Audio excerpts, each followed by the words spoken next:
10th class వాళ్ళకి హిందీలో మొదటి పాఠం బరస్తే బాదల్ గురించి గతంలో 2 వీడియోలు చూసాము. మొదటి వీడియోలో మొదటి భాగంలో బరస్తే బాదల్ పాఠం యొక్క ఎక్స్ప్లెనేషను, రెండో భాగంలో అందులో ఉన్న గ్రామర్ పాయింట్స్ ఎక్స్ప్లెనేషన్ చేశాము. ఇది మూడో పార్ట్లో ఇందులో ఉన్న ప్రశ్న జవాబుల గురించి వాటి ఎక్స్ప్లెనేషన్ చూస్తారు. వాటి ఎక్స్ప్లెనేషన్ చేస్తాను ఇప్పుడు. ఇందులో ఫస్ట్ పేజీలో అంటే పాఠం యొక్క ఫస్ట్ పేజీలో చిన్న ప్రశ్నలు 3 ఉంటాయి. చిన్న ప్రశ్నలు ఎట్లా ఉంటాయంటే అర్ధగ్రాహ్యత, ప్రతిక్రియ, అభివ్యక్తి, సృజనాత్మకత కాకుండా పాఠంలోనే చిన్న చిన్న ప్రశ్నలు 3 ఉంటాయి. ఇందులో ఫస్ట్ ప్రశ్న మేఘ్, బిజ్లీ और बूंदों का वर्णन यहाँ कैसे किया गया है అంటే మేఘము, మెరుపు మరియు నీటి బిందువులు, వర్షపు బిందువుల గురించి ఎలా వర్ణించారు అని ఇక్కడే ప్రశ్నించారు మనల్ని. దీన్ని మనం ఏం చేయాలంటే ముందు పద్యంలోనే ఆన్సర్స్ ఉన్నాయని చూద్దాం. టెక్స్ట్లోనే పద్యంలో మొదటి చరణంలో చూస్తే ఝమ్ ఝమ్ ఝమ్ ఝమ్ మేఘ్ బరస్తే హై సావనకే. ఈ మొదటి చరణంలోనే మేఘ్ ఇక్కడ ఉంది, బిజిలీ ఉంది, బూంది, ఈ 3 గురించి ఉంది. కాబట్టి చిన్న ప్రశ్నలే కాబట్టి దీన్ని ఒక్కొక్క లైను మనం రాస్తే సరిపోతుంది. మేఘ్ ఝమ్ ఝమ్ ఝమ్ ఝమ్ బరస్తే హై సావనకే. మేఘములు శ్రావణ మాసములో ఝమ్ ఝమ్ ఝమ్ అనే శబ్దంతో కురుస్తున్నాయి. ఇది మేఘముల గురించి. బూందే చెమ్ చెమ్ చెమ్ అనే శబ్దంతో వర్షపు బిందువులు పడుతున్నాయి. బిజలీ మేఘములు ఘన్కే ఉరుమే. ఘన్ అంటే మేఘములు, ఊరంటే హృదయము. మేఘముల యొక్క హృదయములో నుండి మెరుపులు వస్తున్నాయి లేదా మెరుపులు మెరుస్తున్నాయి. ఈ 3 వాక్యాలు రాస్తే సరిపోతుంది. यह प्रश्न बरसते बादल कविता से दिया गया है. इसके कवि श्री समुद्रानंदन पंत जी हैं అనేది మాత్రం ప్రతి ప్రశ్నకి జవాబులో కామన్గా రావాలి. దీనికి జవాబులో శ్రావణ కి మహీనే మే మేఘ ఝమ్ ఝమ్ ఆవాజ్ కర్తే హుయే బరస్తే హై. శ్రావణ మాసములో మేఘములు ఝమ్ ఝమ్ అనే శబ్దం చేస్తూ కురుస్తున్నాయి.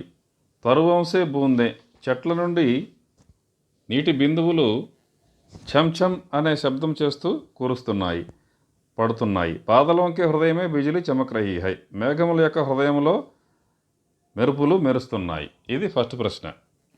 రెండవది ప్రకృతికి కౌన్ సి చీజే మనకో చూలేతీ హై. ప్రకృతిలోని ఏ విషయాలు మనకి మనసుని ఆకట్టుకుంటాయి. అయితే ప్రకృతిలో చాలా విషయాలు ఉంటాయి కాబట్టి మనం అన్నీ కాకుండా ఈ పద్యంలో ఏమి ఇచ్చాడో చూడాలి ముందు. జవాబు వర్షాకే సమయ పానీకి బూందోంకో చూనేసి రోమ్ సెహర్ ఉట్తే హై. వర్షపు సమయంలో పిల్లలు ఈ నీటి బిందువుల్ని చేత్తో పట్టుకుంటూ ఉంటారు. చూన అంటుకోవడం. నీటిని అంటుకున్నప్పుడు రోమ్ సెహర్ ఉట్తే హై, వెంట్రుకలు నిక్కపడుచుకుంటాయి అంటే ఆనందంతో.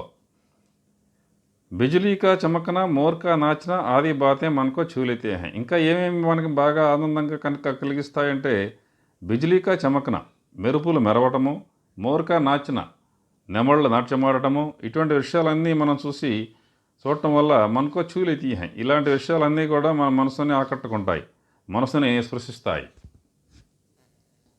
మూడోది తృణతృణకి ప్రసన్నతాక క్యా భావ హై. తృణ అంటే గడ్డి. వర్షం పడినప్పుడు తృణతృణకి ప్రసన్నత, ప్రతి తృణము ప్రతి గడ్డి పరక కూడా పులకించిపోతుంది అని ఉంది పద్యంలో. దాని అర్థం ఏమిటి అన్నప్పుడు వర్షాకే సమయమే పానీకి ధారాయం బహతీ హై. వర్షపు సమయంలో నీటి యొక్క ధారలు ప్రవహిస్తూ ఉంటాయి. ధరతీ పర్ జో ధూల్ కే కణ్ కణ్ హోతే హై వే భీ సాఫ్ హోతే హై. భూమి మీద ఉన్న ధూళంతా కూడా వాష్ అయిపోతుంది, క్లీన్ అయిపోతుంది. ఇసుసే ధరతీక హరేక తృణ పులకిత హోతే హై. దీంతో ధరతి అంటే భూమి మీద ఉన్న ప్రతి ఒక్క గడ్డి పరక కూడా, అంటే గడ్డి మొక్కలు కానీ గడ్డి కానీ ఏదైనా సరే అంతా వర్షానికి తడిసి పులకించిపోతున్నాయి. తృణతృణకి ప్రసన్నతాక యహీ భావ హై. తృణతృణకి ప్రసన్నత ఇక్కడ అడిగాడు ప్రశ్న. తృణతృణకి ప్రసన్నత అంటే ఏమిటి అని. దాని అర్థము ఇది. అయిపోయిన తర్వాత ఈ పాఠములో అర్ధగ్రాహ్యత, ప్రతిక్రియ, ఇందులో ఏ ప్రశ్నలు ఉన్నాయో చూద్దాం. ధరతీకి శోభాక ప్రముఖ కారణ వర్షాహ ఇస్ పర్ అపనే విచార్ బతాయే. దీని అర్థం ప్రశ్న అర్థం తెలుసుకోవాలి ముందు. ప్రశ్నకి జవాబు రాసే ముందు ప్రశ్నకు అర్థం తెలుసుకోవాలి. లేకపోతే ఒక ప్రశ్నకు రాయాల్సిన జవాబుని వేరే ప్రశ్నకు రాసే అవకాశం ఉంది. అందుకని ప్రశ్నకు అర్థం తెలుసుకోవాలి. తర్వాత ఆన్సర్కి మీనింగ్ తెలుసుకోండి. అప్పుడు మనం ఏ ప్రశ్న అడిగారో దానికే సరైన జవాబు రాయగలుగుతాం. ధరతికి శోభాక ప్రముఖ కారణం వర్షాహై. భూమి యొక్క అందము, శోభ అంటే భూమి యొక్క అందానికి ప్రముఖ కారణం వర్షమే. దీని మీద మీ ఆలోచనలు ఏమిటో చెప్పండి. ఇది నిజమా కాదా, ఎట్లా, ఇదంతా చెప్పండి. దీని అర్థం ఇది. వర్షాహి ధరతీకి శోభాక ప్రముఖ కారణ హై. వర్షాహి అంటే వర్షమే. ధరతీకి శోభాక భూమి యొక్క అందము యొక్క కారణం, అందమునకు ప్రముఖ కారణము. క్యోంకి ఎందుకంటే ప్యాసి ధరతి వర్షాకే కారణ పులకిత హోతీ హై. ప్యాసి అంటే దాహముతో ఉన్న భూమి వర్షాకే కారణం, వర్షం పడటం వల్ల పులకించిపోతుంది. వర్షాకాలానికి ముందు ఎండాకాలంలో బాగా వేడికి భూమి అంతా ఎండిపోయి నెర్రలిచ్చిపోయి పగుళ్ళిచ్చుంటుంది. బాగా వేడివేడిగా ఉంటుంది. అప్పుడు సడన్గా వర్షం పడేసరికి ఈ దాహంతో ఉన్నట్టుగా ఉంది భూమి అప్పటి వరకు. అప్పుడు దాహం తీర్చుకున్నట్టుగా భూమి అంతా పులకించిపోతుంది. ప్రకృతి ఏమి హరియాలి ఛాజాతి హై. ప్రకృతి అంతా కూడా గ్రీనరీ, పచ్చదనము వచ్చేస్తుంది. సభీ ప్రకారకి ప్రాణి ఆనందిత హోతీ హై. ప్రాణులన్నీ కూడా ఆనందిస్తాయి, మనుషులు, జంతువులు అన్నీ. బరస్తే హుయే బాదలోంకే కారణ్ సే ప్రకృతి మే నయి శోభ ఆతి హై. ఈ కురుస్తున్న మేఘముల వలన ప్రకృతిలో మంచి కొత్త అందాలు వస్తాయి. అందువలన ఈ భూమి యొక్క అందానికి ప్రముఖ కారణం వర్షమే అని చెప్తున్నాడు. అర్ధగ్రాహిత ప్రతిక్రియలో రెండో ప్రశ్న, ఘనే బాదలం కా వర్ణన అపనే శబ్దమే కీజియే. దట్టమైన మేఘాలు, ఘనే బాదలం అంటే దట్టమైన మేఘాల వర్ణన చేయమంటున్నాడు. వర్షాకే సమయ సారే బాదలు కాలే బంజాతే హై. వర్షం వచ్చినప్పుడు మేఘాలన్నీ నల్లగా అయిపోతాయి. కాలే అంటే నల్లని. వే ఘుమడుకర్ మండరానే లగతే హై. ఘుమడుకర్ అంటే అవి బాగా రౌండ్గా తిరుగుతూ ఉంటాయి. బాదలోంకే హృదయమేసే బిజిలీకి చమక్సే నయ్యి సుందరత అతి హై. మేఘాల యొక్క హృదయంలో నుండి మెరుపులు వస్తూ ఉంటాయి, వాటి వల్ల బాగా అందం ఎక్కువగా ఉంటుంది. ఉన్మే ఇంద్రధనుష్కి ఆనేపర్ సారే ఆస్మానమే శోభ అతి హై. ఇంద్రధనుస్సు వస్తుంది ఆ మేఘాల మధ్య, అప్పుడు ఆకాశం అంతా కూడా అందంగా ఉంటుంది. అర్ధగ్రాహిత ప్రతిక్రియ తర్వాత అభివ్యక్తి సృజనాత్మకత. దీంట్లో రెండు భాగాలు ఉన్నాయి. ఆలో రెండు ప్రశ్నలు ఉన్నాయి. అందులో ఆ అనే దాంట్లో మొదటి ప్రశ్న ఇది, వర్ష సభీ ప్రాణియోంకి లియే జీవనక ఆధార హై కైసే.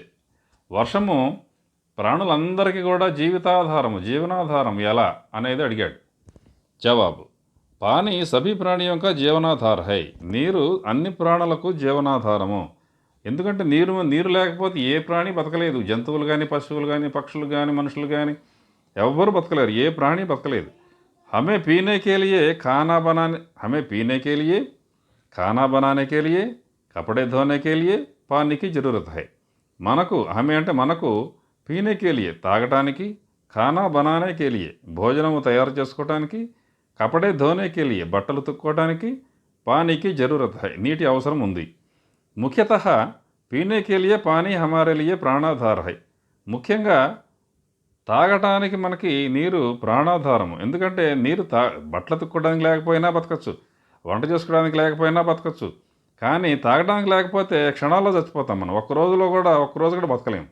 కాబట్టి తాగటానికి మాత్రం అత్యవసరం మనకు ఆ వాటర్, అంటే ప్రాణాధారం లాంటిది.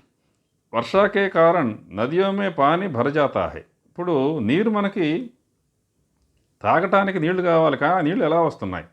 పంపుల్లో వస్తున్నాయి, చెరువుల్లో ఉన్నాయి. ఆ నీళ్లు పంపుల్లోకి, చెరువుల్లోకి ఎలా వస్తున్నాయి? వర్షాకే కారణం నదియోమే పానీ భరజాతా హై. వర్షాలు పడినప్పుడు నదుల్లో నీరు నిండిపోతాయి. అప్పుడు నదియోం సే హీ హమే పానీ మిల్తా హై. నదుల్లో నుండి మనకి వస్తాయి వాటర్. అంటే వర్షము పడితేనే నదుల్లో నీరు వచ్చేది. కాబట్టి అన్నిటికీ ఆధారం ఏమిటి? నీరు ఎక్కడికి రావాలన్నా కానీ వర్షం రావాలి ముందు. కాబట్టి ఇస్ ప్రకారం हम कह सकते हैं कि वर्षा सभी प्राणियों के लिए जीवनाधार है. ఈ విధంగా మనం कह सकते हैं అంటే చెప్పగలము. ఏమని? వర్ష సభీ ప్రాణియోంకి లియే జీవనాధారము అని. వర్షము అన్ని ప్రాణులకు జీవనాధారం అని చెప్పగలము. అభివ్యక్తి సృజనాత్మకతలో ఆ అనే దాంట్లో రెండో ప్రశ్న, వర్షా ఋతువుకే ప్రాకృతిక సౌందర్య పర్ అపనే విచార్ కీజియే. ఇందాకేమో వర్షం యొక్క అవసరం ఏమిటని అడిగాడు. ఇప్పుడు వర్షం వచ్చేటప్పుడు వర్షాకాలంలో ప్రకృతి యొక్క సౌందర్యం ఎలా ఉంటుంది అని అడిగాడు. దీనికి జవాబు, వర్షాకే సమయ వాతావరణం ఠండా బంజాతా హై. వర్షం వచ్చినప్పుడు ముందుగా ఫస్ట్ ఏం జరుగుతుంది? అప్పటి వరకు వేడిగా వడగాలితో ఉన్న వాతావరణం ఒక్కసారిగా ఠండా బంజాతా హై. ఠండ్ చలి అంటే చల్లగా తయారవుతుంది, చల్లబడిపోతుంది వాతావరణం, హాయిగా ఉంటుంది. గర్మీసే హం ముక్త హోతే హై. అప్పటి వరకు ఉన్న వేడి నుండి మనం విముక్తి పొందుతాం. బిజిలీ చమక్నేసే ఆసమానమే శోభ ఆతి హై. మెరుపులు రావడం వల్ల ఆకాశంలో అందం వస్తుంది. వర్షాకే కారణ నయే పౌధే అంకురిత హోతే హై. వర్షం పడగానే కొత్తగా మొక్కలు మొలవటం మొదలవుతుంది. కొన్ని చోట్ల ఉన్న మొక్కలు బాగా పెరుగుతాయి, కొన్ని చోట్ల మట్టి అంతా పోయి గ్రీన్గా అయిపోతాయి. దీన్ని బట్టి మొత్తం మీద మనం ఏం చెప్పచ్చు? వర్షం పడటం వల్ల అంతా చక్కగా అందంగా తయారవుతుంది. చారం ఓర్ హరియాలి ఛాజాతి హై. నాలుగు వైపులా కూడా నలువైపులా పచ్చదనము వస్తుంది. ధరతీక కణ పులకిత హోతే హై. భూమి మీద ఉన్న ప్రతి కణము పులకించిపోతుంది. ఇస్లియే వర్షా ఋతువు సబ్కి ప్రియ ఋతువు రహి హై. అందువల్లనే వర్షా ఋతువు సబ్కి అందరికీ ప్రియమైన ఋతువు, ఇష్టమైన ఋతువుగా ఉంది. అభివ్యక్తి సృజనాత్మకతలో అ అనేది అయిపోయింది. ఆ అనే దాంట్లో ఈ ఈ ఉ అని 4 భాగాలు. ఆ అనే దాంట్లో ఇంకా వేరేగా ఏమి లేవు. ఆ ఈ ఉ ఈ విడిగా ఉన్నాయి. దీంట్లో ఆ అనే దాంట్లో బరస్తే బాదలమే ప్రకృతి యొక్క సుందర చిత్రణ హై, ఇసే అపనే శబ్దమే లిఖియే. ఇది ఇందాకటి ప్రశ్నలాగే ఉంది. ఎట్లాగంటే బరస్తే బాదలమే ప్రకృతి యొక్క సుందర చిత్రణ హై. ప్రకృతి యొక్క అందమైన వర్ణన ఉంది. ప్రకృతి అంటే ప్రకృతి అందమైన వర్ణన ఎట్లా ఉంది? వర్షా ఋతువులో వర్షం పడేటప్పుడు ఎట్లా ఉంది? అప్పుడు ప్రకృతి సౌందర్యం ఏమిటి అంటే, ఇందాక మనకి అ అనే దాంట్లో రెండో ప్రశ్న చూడండి. వర్షా ఋతువుకి ప్రాకృతిక సౌందర్యం. ఈ ప్రాకృతిక సౌందర్యం, ఈ ప్రకృతి యొక్క సుందర చిత్రణం రెండు ఒకటే. కాబట్టి ఈ ప్రశ్న కనుక అడిగితే అ అనే దాంట్లో సెకండ్ ప్రశ్న జవాబు రాయాలి. అంటే రెండు ఒకటే, అది ఇది ఒకటే కాబట్టి ఈ ప్రశ్న అడిగినా కానీ అదే రాయాలి. మూడోది, ప్రకృతి సౌందర్య पर एक छोटी सी कविता लिखी. ఇదేం అడగరు, ఇది వద్దు. ఈలో ఫిరిఫిరాయే జీవనమే సావన్ మన భావన, ఐసా క్యోं కహా గయా హోగా స్పష్ట కీజియే. ఇది చూద్దాం. దీని మీనింగ్ ఏమిటో తెలుసుకోవాలి ముందు. ఫిరిఫిరాయే జీవనమే సావన్ మన భావన. మనకు పద్యంలో ఉంది ఈ వాక్యం, లాస్ట్ వాక్యం. మరలా మరలా రావాలి జీవనమే సావన్ మన భావన. శ్రావణ అంటే సావన్ అంటే శ్రావణం, మన భావన అంటే మనసుకు ఆనందం కలిగించే, మనసుకు ఆనందం కలిగించే ఈ శ్రావణము జీవనమే ఫిరిఫిరాయే, మరలా మరలా రావాలి అని వాళ్ళు కోరుకుంటున్నారు. ఇది ఎందుకు చెప్పాడు? ఇది మనకు దీనికి ఆన్సర్ రాయాలి మనం ఇప్పుడు. ఆ అనే దాంట్లో రెండో ప్రశ్న ఇందాక ఉంది కదా, అంటే ఈ శ్రవణ మాసం ఎందుకు రావాలి? ఎందుకు రావాలంటే ఇదిగో ఈ ప్రకృతి సౌందర్యం బాగుంటుంది, మనకి ఇన్ని అవసరాలు తీరుస్తుంది కాబట్టి ఇది రావాలని కోరుకుంటున్నామని రాయాలి మనం. కాబట్టి మనం ఏం చేయాలంటే ఆ అనే దాంట్లో రెండో ప్రశ్న జవాబు రాసి దాని తర్వాత అంటే కే బాధ అంటే తర్వాత దాని తర్వాత ఈ 2 లైన్లు రాయాలి. ఐసీ వర్షా ఋతు और श्रावण मास के लिए सभी लोग प्रतीक्षा करते हैं, इसी उद्देश्य से कवि ने ऐसा कहा होगा. ఈ పైన రాసిన వాటన్నిటి చదివిన తర్వాత ఇలాంటి వర్షా ఋతువు మరియు శ్రావణ మాసము కోసము కేలియే అంటే కోసము సభీలో ప్రజలందరూ ప్రతీక్షాకర్తే ఎదురు చూస్తుంటారు. ఇసీ ఉద్దేశించి కవినే ఐసా కహా హోగా. ఈ ఉద్దేశంతోనే కవి ఇలా చెప్పి ఉండొచ్చు. ఇది దీనికి ఆన్సర్. కాబట్టి ఆ అనే దాంట్లో రెండో ప్రశ్న 3 సార్లు మనం ఒకేసారి రిపీట్ అవుతుంది కాబట్టి దాన్ని బాగా చదవండి. ఇప్పుడు కవితాకా సారాంశ్ చూద్దాం. కవితాకా సారాంశ్ దీంట్లో ఇది మీకు పెద్ద ప్రశ్న ఇస్తాడు. 6 మార్కులు 8 మార్కులు ఒక్కోసారి 10 మార్కులు అట్లా ఉంటుంది. ఒక్కోసారి ప్యాటర్న్ మారుతుంది కాబట్టి ఒక్కో సంవత్సరం ఒక రకం మారుతుంది. ఈ సంవత్సరం కూడా ఇంకా ఇప్పుడు ఫస్ట్లో ఉన్నాం కాబట్టి మనకు తెలియదు. అయితే 6 మార్కులు మినిమము దీనికి ఉంటుంది. 6 మార్కులు పైనే కానీ తక్కువ ఉండదు. కాబట్టి దీనికి కొంచెం ఎక్కువ రాయాలి మనం. బాగా జాగ్రత్తగా మీరు అబ్జర్వ్ చేయండి. దీని మీనింగ్ తెలుసుకుంటే ఈజీగా రాయొచ్చు. మీనింగ్ తెలియకపోతే మాత్రం చాలా కష్టపడాల్సి వస్తుంది, కన్ఫ్యూజ్ అవుతారు. కాబట్టి మీనింగ్ చెబుతున్నాను ఇప్పుడు, జాగ్రత్తగా వినండి. కవితాకా సారాంశ రాసేటప్పుడు కవి పరిచయం రాయాలి, పరిచయం పెట్టండి. ప్రస్తుత కవితాకి కవి ఇదంతా మీకు తెలుసు. Sumitranandan Pant G high. ఇంకా జన్మ ఎప్పుడైంది? అల్మోడా జిల్లాలో కౌసాని గ్రామంలో పుట్టాడు. చిదంబర నామ కావ్య पर इनको జ్ఞాన్పీఠ పురస్కారం మిలా. ఇది కంపల్సరీ గుర్తుపెట్టుకోవాలి. చిదంబర అనే దాని మీద ఈయనకి జ్ఞాన్పీఠ పురస్కారం వచ్చింది. ఈ ప్రకృతికి బేజోడ్ కవి, ఇది కూడా ఇంపార్టెంట్. ప్రకృతికి బేజోడ్ కవి ఎవరంటే సుమిత్రానందన్ పంత్ అని రాయాలి మనం. प्रस्तुत कविता में इन्होंने वर्षा के समय धरती की शोभा का सुंदर वर्णन किया था। ఈ కవితలో ఈయన ఏం చేశాడంట, వర్షాకే సమయం ధరతికి శోభ, భూమి యొక్క అందము ఎప్పుడు వర్షం వచ్చేటప్పుడు ఎలా ఉంటుంది, వర్షా ఋతువులు ఎలా ఉంటుంది, ఇది చెప్పాడు ఈయన ఇక్కడ. కవి పరిచయం అయిపోయిన తర్వాత సారాంశం. కవి పంత్జీ కహతే హై కి, పంత్జీ ఏం చెబుతున్నారంట, శ్రావణ మాసంలో చంచం ఆవాజుసే మేఘ బరస్తే హై, మేఘాలు కురుస్తాయి, ఎట్లా చంచం అనే ఆవాజ్ అనే ధ్వనితో కురుస్తాయి. బాదల్ కాలే రంగ్ మే ఆసమానమే ఛాజాతే హై, మేఘాలు అలుముకుంటాయి ఆకాశంలో, ఎట్లా కాలే రంగమే అంటే నల్లని రంగులు, నల్లబడిపోతాయి మేఘాలు.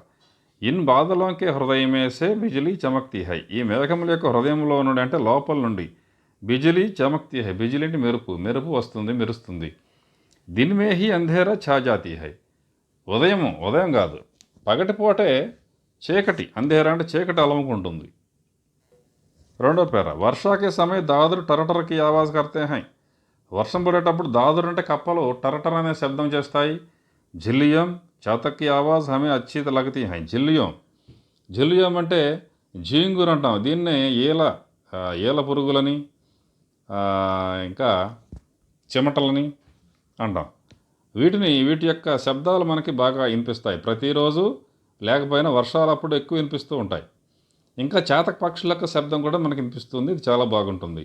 సోన్ బాలక్ కే క్రందన్ మోర్ కి ఆవాజ్ సున్నే సే హమే బహుత్ ఆనందం మిల్తా హై, సోన్ పక్షులు మనకి ఇక్కడ ఉండవు కానీ ఉత్తర భారతదేశంలో ఉంటాయి. వాటి యొక్క క్రందన్ అంటే అరుపులు కూడా విచిత్రంగా వెరైటీగా ఉంటాయి.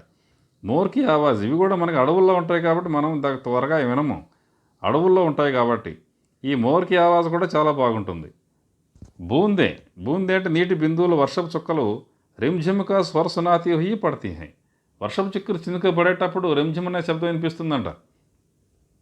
ఇససే హమారే రోమ్ సెహర్ ఉఠతే హై, ఈ శబ్దం విని మనం వర్షంలో తడుస్తూ ఉన్నప్పుడు రోమ్ సెహర్ ఉఠతే హై అంటే వెంట్రుకలు లెక్కపడుచుకునేంత ఆనందం వస్తుంది మనకి. ధరతీ పర్ పానీకి ధారాయే బహతీ హై, భూమి మీద నీటి యొక్క ధారలు కాలువల్లాగా ప్రవహిస్తాయి. ధరతీక తృణ పులకిత హోతే హై, భూమి మీద ఉన్న ప్రతి తృణము గడ్డితో సహా మొత్తం కూడా పులకించిపోతుంది. బచ్చే పానీకే ధారావంక పకడకర్ ఆనంద ఉఠాతే హై, పిల్లలు నీటి యొక్క ధారల్ని పట్టుకుని ఆనందాన్ని పొందుతారు. బచ్చే ఏక్ దూసరేకు ఖేల్నేకే లియే బులాతే హై, ఒకరినొకరు పిలుస్తారు, రండి ఆడుకుందామని. ఇంద్రధనుష్ కో झूला समझकर उस पर झूलने के लिए दोस्तों को बुलाते हैं, ఇంద్రధనుష్ కో झूला समझकर, ఇంద్రధనుషుని ఊయలగా భావించుకుని అంటే సరదాగా ఆడుకొని, వాళ్ళకి తెలుసు అది ఉయ్యాల కాదు, దాని మీద ఉయ్యలు ఊగలేము అని, దాని మీద झूलने के लिए ఊగటానికి పిల్లల్ని పిలుస్తూ ఉంటారు ఫ్రెండ్స్ని. इस वर्षा ऋतु से पुलकित होकर बच्चे चाहते हैं कि बार या శ్రావణ మాస్ ఆతే రహే, ఈ వర్షా ఋతువు యొక్కతో పులకించిపోయి పిల్లలందరూ ఏమనుకుంటారంట, మాటిమాటికి శ్రావణ మాస్ ఆతే రహే, ఈ శ్రావణ మాసం వస్తూ ఉండాలి అని కోరుకుంటూ ఉంటారు. ఈ విధంగా బరస్తే బాదల్ అర్ధగ్రాహిత ప్రతిక్రియ, అభివ్యక్తి సృజనాత్మకత, కవితా కా సారాంశ్ ఈ వీడియోలో చూసాం. భాషాకి బాత్తో ఇంతకుముందు వీడియోలో చేశాను, అది ఒకసారి చూడండి. నెక్స్ట్ వీడియోలో మళ్ళీ కలుద్దాం. Thank you.